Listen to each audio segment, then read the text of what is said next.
pinoprotektahan. Walang kasinungalingan, serbisyong totoo lang. Saksihan, paggawa ng mga plastic products sa Barangay Kanumay sa Valenzuela na sunog. 2 tripulanteng Pilipino na binihag ng mga piratang Somali patay matapos maipit sa rescue operation. Paghuhugot ng mga puno ng SM Baguio para makapagpatayo ng parking lot, sinalubong ng protesta. Maawa naman kayo sa mga puno! Baguio RTC, pansamantalang pinatigil ang earthballing operation. Janelle Manahan, naluha ng muling balikan ang bahay ng nobyong si Ramjen Revilla kung saan sila pinagbabaril. Sa Barangay Saksi, tampok ang libreng pagpapatuli ng may 80 bata sa Barangay Salapan sa San Juan. Batang 10 taong gulang lang sa Colombia, isa ng ina. Makapigil hiningang pagsakay sa mga nagwawalang toro at ang maaksyong paghabol at pagpapatumba sa mga toro. Ilan lang sa mga highlight ng pinakamalaking rodeo event sa Asia.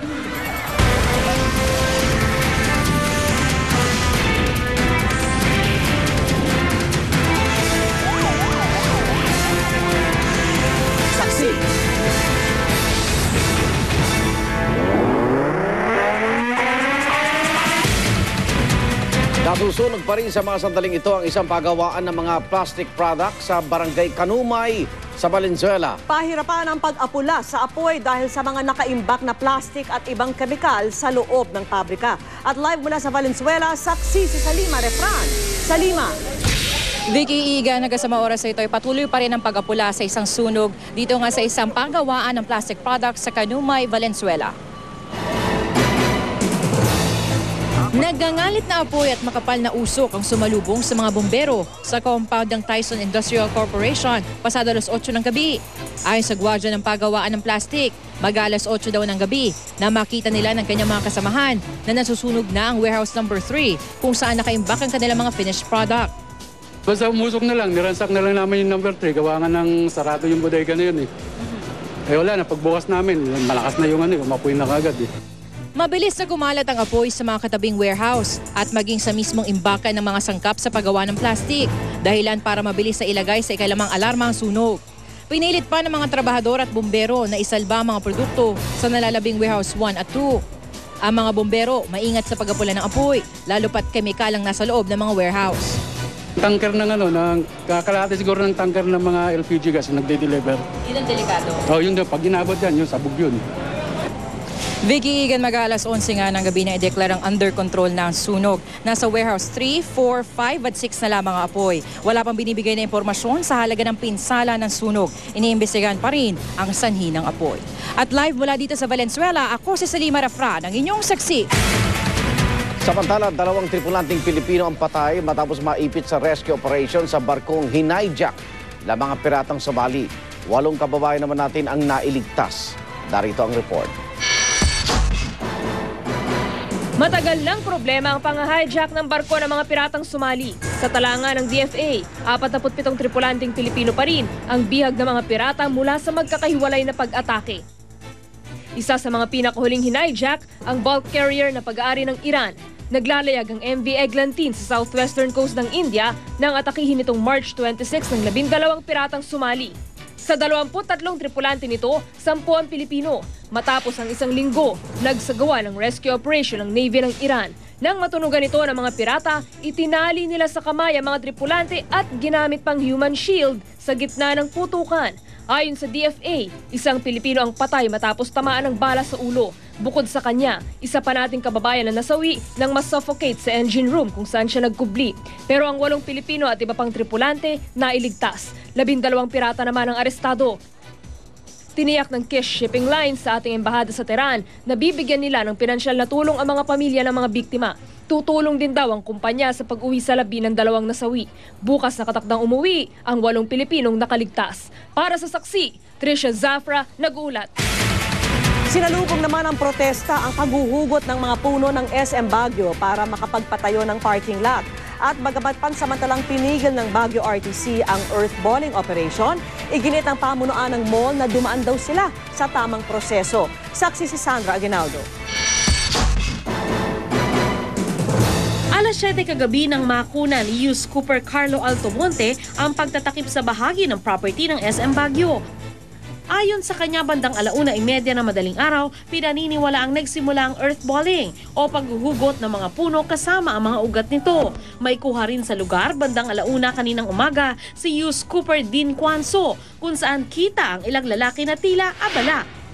Pagsikat ng araw, nagsimulang dumami ang mga tao sa harap ng SM Baguio para iprotesta ang pag-aalis ng mga puno na ang ilan ay mahigit 30 taon na. Bala kasi ng pamunuan ng mall na magtayo ng parking lot dito. Maawa naman kayo sa mga puno! Maawa kayo, yung mga anak namin wala nang makikita! About 12 last night, they started cutting until 4 this morning. Nung medyo maliwanag na, tinigil uli. Sa gabi sila nagpuputol para hindi makita ng public. Ito pong nire-request namin na hayaan yung mga 182 trees. Ito po ay mas mahalaga kaysa sa kwarta. Kanina, naglabas ng 3 araw na Temporary Environment Protection Order ang Baguio RTC Branch 6 para pigilan ang earthballing operation ng SM Baguio. Sa isang pahayag, nilinaw ng SM Malls na hindi sila nagputol ng puno. Sabi ng SM Malls, nagkaroon ng konsultasyon sa pagitan ng pamunuan ng mall, DNR at iba pa umanong environmental expert bago ang paghuhugot ng mga puno. Itatanim daw sa ibang bahagi ng SM property ang 97 naturally grown Benguet pine trees, 43 alnus trees at 42 sapling ng parehong puno.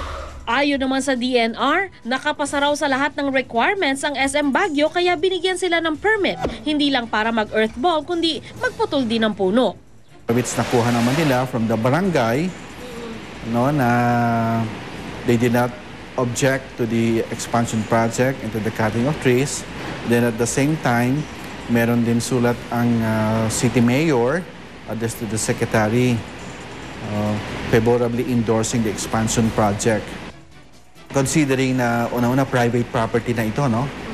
So the land is owned by SM. So there are trees there. So bottom line here, pag tinitignan namin is unang-una, as much as possible, meron bang trees na masasave? Binantayan din daw ng DNR ang earthballing na ginawa raw sa gabi para hindi ma-stress ang mga puno sa init ng araw at tama lang ang moisture ng lupa. Sandra Aguinaldo ang inyong saksi. Samantala, sumugod sa Quezon City Hall ang may 200 relista para kondenahin ang napipintong demolisyon sa Barangay Central. 6 na pulis at 1 relista ang sugatan sa girian ng 2 grupo. Saksi si Dante Perelio.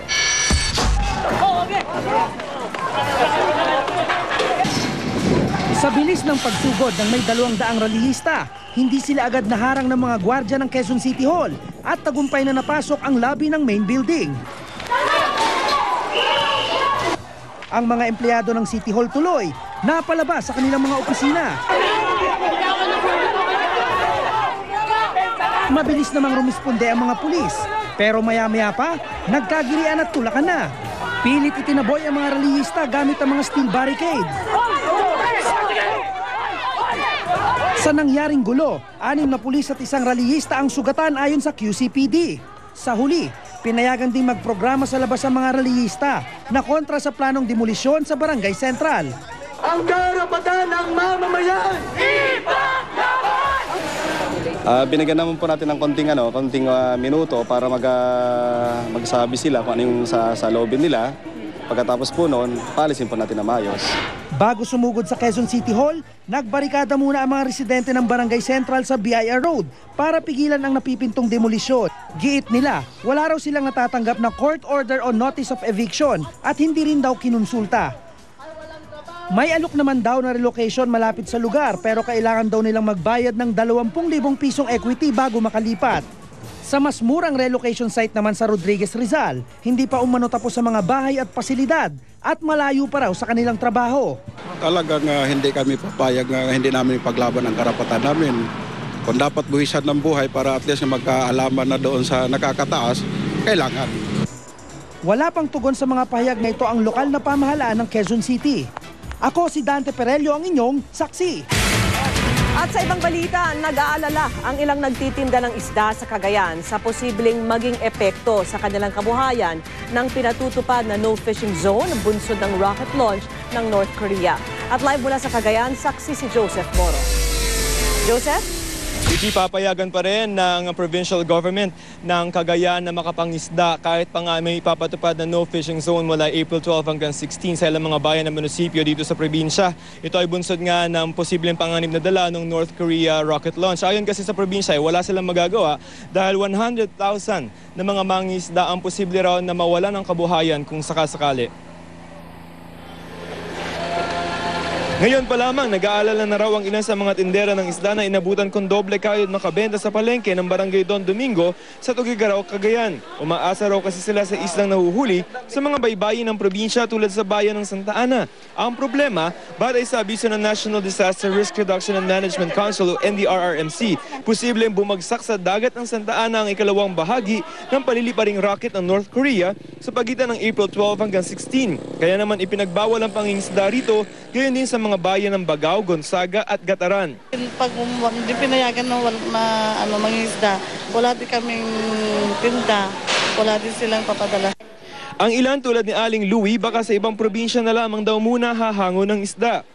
Marami pa naman pagkuhanan sir, sa Pangasinan pwede, mga bangus, lagupan, ganyan. Paano yung mga ganyan? Ay di, stab muna.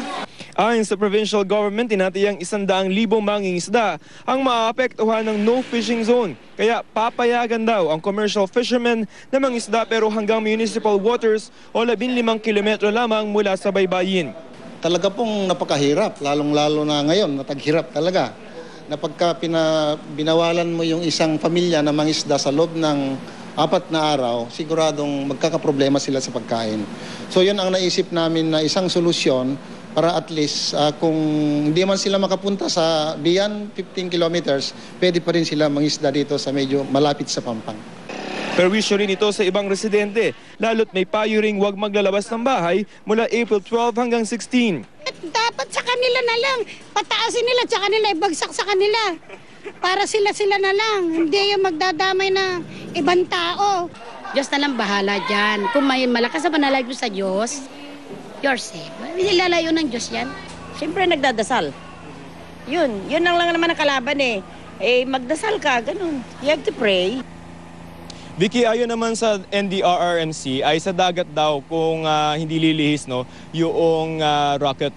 Pero ang halimbawa ay wag naman sana tumama sa lupa to. Ang abiso ng NDRRMC ay wag daw pong hawakan yung mga debris o yung mga piraso ng rocket na yan at itawag agad sa NDRRMC sa mga numero 911-1406, 912-2424, 912-2665. Live mula rito sa Tuguegarao, Cagayan, ako si Joseph Morong, ang inyong saksi.